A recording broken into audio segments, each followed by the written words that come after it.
Class 12th जीव विज्ञान में आज हम लोग डिस्कस करेंगे एक नए चैप्टर के बारे में जिसकी शुरुआत करते हैं। उस चैप्टर का नाम है रिप्रोडक्टिव हेल्थ। रिप्रोडक्टिव हेल्थ,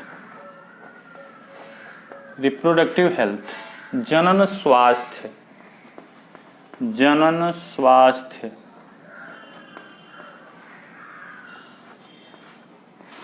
जनन स्वास्थ्य। रिप्रोडक्टिव हेल्थ या जनन स्वास्थ्य का मतलब क्या है, इसको हम लोग समझेंगे। जनन स्वास्थ्य क्या है, रिप्रोडक्टिव हेल्थ क्या है। जनन से संबंधित जो भी जानकारी हमको होती है उसको हम सिस्टमेटिक ढंग से, उसके होमियोस्टेसिस का जो प्रोसेस है उसको हम सुव्यवस्थित ढंग से बनाए रखें, ये हमारा रिप्रोडक्टिव हेल्थ कहलाता है। वर्ल्ड हेल्थ ऑर्गेनाइजेशन WHO, विश्व स्वास्थ्य संगठन कहता है कि किसी भी मनुष्य में रिप्रोडक्टिव हेल्थ का मीनिंग होता है कि वह मानसिक रूप से, शारीरिक रूप से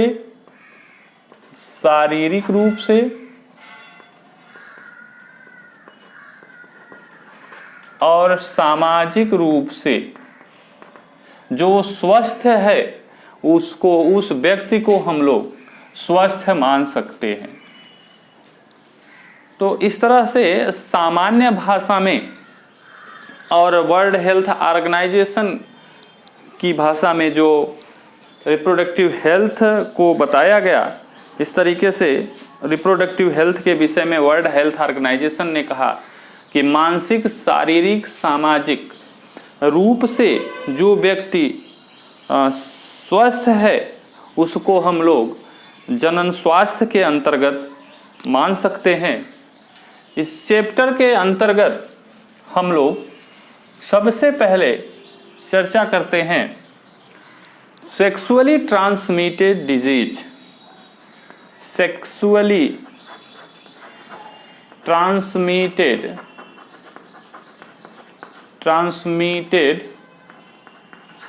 डिजीज, सेक्सुअली ट्रांसमिटेड डिजीज, लैंगिक संसर्ग के द्वारा फैलने वाले रोग।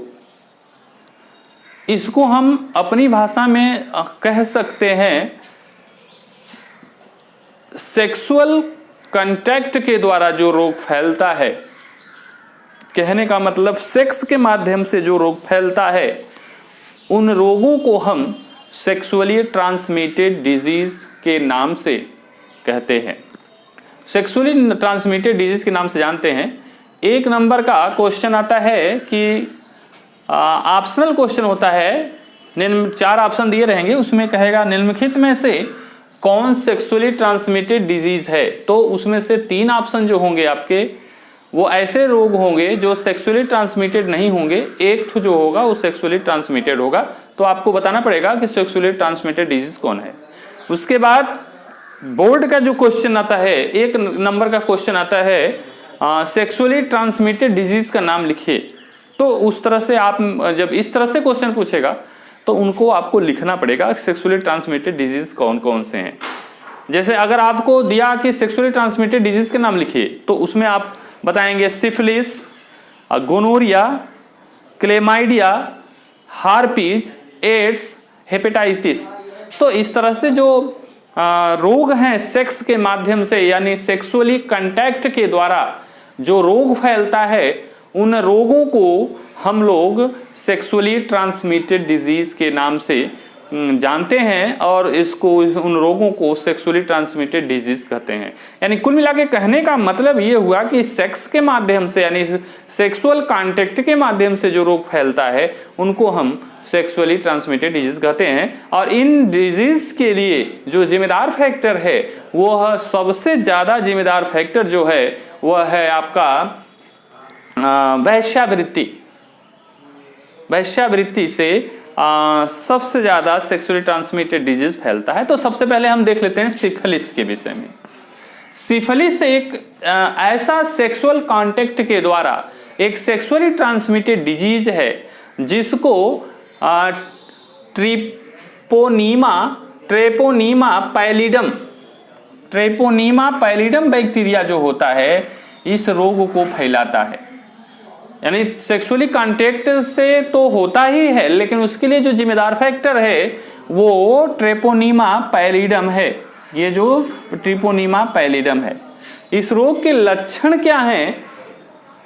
चाहे वह नर हो चाहे मादा हो, नर मादा के बाह्य जननांगों पर घाव होते हैं, रोम पुटिकाएं होती हैं और उनके रोम पुटिकाएं पाई जाती हैं और उनके बाह्य जननांगों में खरोच इत्यादि के कारण एक बैंगनी रंग का वृत्ताकार सा घाव बन जाता है। बाह्य जननांगों पर एक बैंगनी रंग का वृत्ताकार सा घाव बन जाता है और इसके साथ साथ ग्रसनी मलाशय और होठों पर भी घाव बन जाते हैं। ग्रसनी मलाशय और होठों पर घाव बन जाते हैं और इस तरह से इस उपदंश सिफिलिस के ये लक्षण है। और लगभग एक सप्ताह बाद जो होता है उसमें एक सप्ताह बाद इस रोग का लक्षण है कि व्यक्ति चिड़चिड़े स्वभाव का हो जाएगा और वो अंधापन, पागलपन और बेचैनी महसूस करना, भूख न लगना, हल्का ज्वर आना और चेहरे पर दाने निकल आना इत्यादि ये सब लक्षण उत्पन्न हो जाते हैं। इसके बचाव का सबसे अच्छा तरीका जो है प्रोटेक्टिव कांटेक्ट, ससुरक्षित संसर्ग यानी इसके लिए करना क्या है कि सेक्सुअली जो कांटेक्ट है वह ससुरक्षित हो, यानी उसको सेक्स के कांटेक्ट में आ पाए तो सुरक्षित लैंगिक संसर्ग जो हो वह सुरक्षित हो। तो अब इसके लिए इसकी रोकथाम के लिए एक खासकर दवाओं का हम लोग प्रयोग करते हैं जिसका नाम है टेट्रासाइक्लिन। टेट्रासाइक्लिन जो है वह टेट्रासाइक्लिन इस प्रकार के सिफिलिस के रोग के निदान में टेट्रासाइक्लिन का यूज किया जाता है। इसके बाद दूसरा सेक्सुअली ट्रांसमिटेड जो हमारा डिजीज है वो है गोनोरिया। सुजाक इसको हिंदी में कहते हैं, गोनोरिया है सुजाक, गोनोरिया। जो गोनोरिया है यह नाइसीरिया गोनोरी नामक बैक्टीरिया से फैलता है। यह सेक्सुअली ट्रांसमिटेड डिजीज है जो सेक्सुअल कांटेक्ट के द्वारा नाइसीरिया गोनोरी नामक बैक्टीरिया के द्वारा फैलता है। और इस बैक्टीरिया का खास बात यह होता है कि यह नर या मादा के मूत्र मार्ग में पाया जाता है। नर और मादा के मूत्र मार्ग में पाया जाता है। और इस रोग में लक्षण क्या दिखाई देते हैं? और इस रोग में खासकर मूत्र त्याग में, चाहे वो मेल हो चाहे फीमेल, जलन होती है, पीड़ा होती है और बेचैनी सी महसूस होती है। उसके बाद तीसरा जो सेक्सुअली ट्रांसमिटेड डिजीज है वो है क्लेमाइडिया।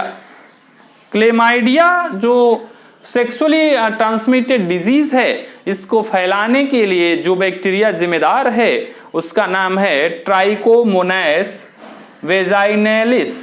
ट्राइकोमोनास वेजाइनेलिस, यह जो बैक्टीरिया है ट्राइकोमोनास वेजाइनेलिस, ये क्लाइमीडिया रोग को फैलाने में जिम्मेदार होता है, जो सेक्सुअली ट्रांसमिटेड डिजीज की कड़ी में जोड़ा जाता है।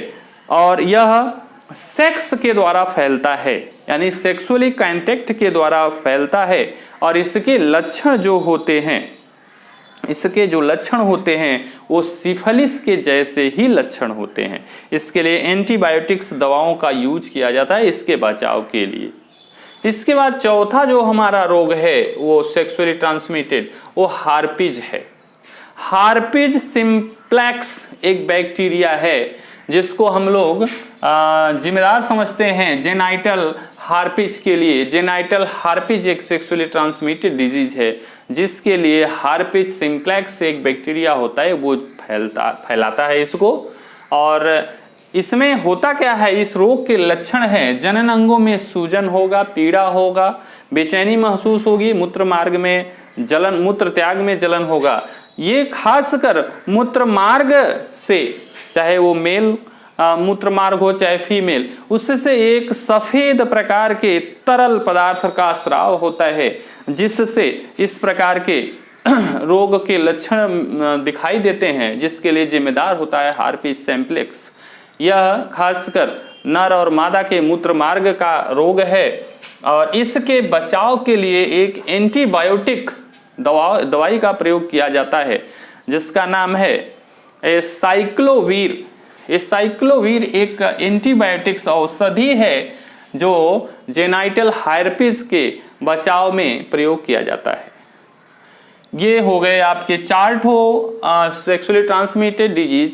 जो सबसे खतरनाक है रोग ये सेक्सुअली ट्रांसमिटेड, उसका नाम है AIDS, AIDS, acquired immunodeficiency syndromes. AIDS रोग होता क्या है, अगर इसकी हम बात करें तो अभी बहुतों को नहीं मालूम है, लेकिन इतना ज़्यादा इसका प्रचार प्रसार है कि सब जानते तो हैं, लेकिन एड्स रोग होता क्या है अभी बहुतों को नहीं मालूम है।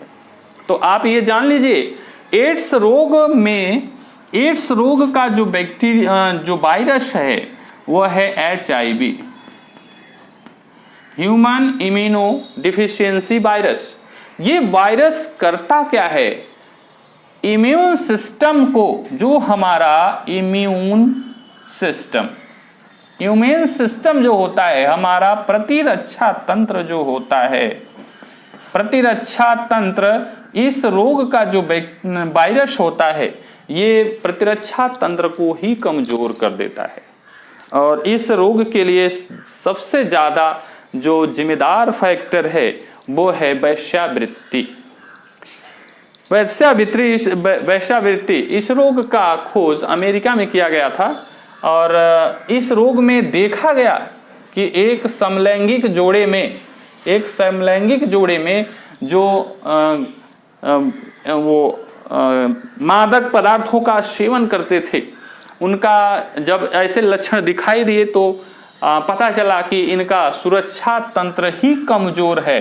तो वैज्ञानिकों ने इस रोग को एड्स रोग में बताया कि एड्स एक ऐसा रोग है जिसमें मादक पदार्थों के सेवन से प्रतिरक्षा तंत्र ही कमजोर हो जाता है और इसको फैलाने वाला जो वायरस है ये HIV है। इसके लिए भी सबसे आसान तरीका जो है प्रोटेक्टिव कांटेक्ट, सुरक्षित संसर्ग आपके लिए ये सही तरीका है। इसके बाद जो आपका लास्ट सेक्सुअली ट्रांसमिटेड डिजीज है वो हेपेटाइटिस है। हेपेटाइटिस में होता क्या है, लीवर की जो यकृत की जो कोशिकाएं हैं वो टूट जाती हैं, यकृत की जो कोशिकाएं हैं वो टूट जाती हैं और टूट कर धीरे धीरे लीवर की जो कैपेसिटी है वो घट जाती है और आप में जो बिलीरुबिन और बाइलिरुबिन जो 2 पिगमेंट हैं जो ब्लड के लिए एक महत्वपूर्ण फैक्टर है, जो हीमोग्लोबिन के लेवल को मेंटेन किए रहता है, वो सही ढंग से नहीं प्रसारित हो पाता, विसरित नहीं हो पाता, जिसके कारण जॉन्डिस नामक रोग हो जाता है। तो इसमें ये हेपेटाइटिस में ये होता है। तो इस तरह से आज हम लोग चर्चा किए सेक्सुअली ट्रांसमिटेड डिजीज।